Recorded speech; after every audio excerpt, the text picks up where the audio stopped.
Hello friends, again एक transformation video आहे. ही आपण ओढणीपासून हा ट्रेंडी बलून टॉप बनवलेला आहे. ही अशा टाईपची एक प्लेन ओढणी होती आणि सेम अशीच दुसरी पण आहे, तिला पण ट्रान्सफॉर्म करायचं आहे.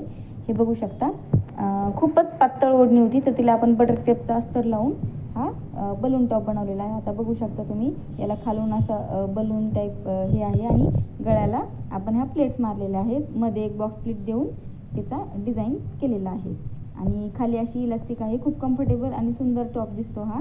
ट्रेंडी आणि अजिबात वाटत नाही की ओढणीपासून बनवलेला आहे. तुमच्याकडे ब्रॉच असेल तर मिडलला मी एक बटन लावलेलं आहे, तसं तुम्ही ब्रॉच पण लावू शकता. इथं मी थोडेसे चुना मारून एक पट्टी लावलेली आहे स्लीव्जला पण, आणि गळ्याला पण तशीच फिनिशिंगमध्ये पट्टी लावलेली आहे. दोन्ही स्लीव्ज खूप छान बलून्समध्ये म्हणजे बलून स्लीव्ज जसे असतात तसे दिसते आणि याच्या खालचा पार्ट पण बलून टॉपचा असतो तसा आहे आणि खूप सुंदर हा कमरेला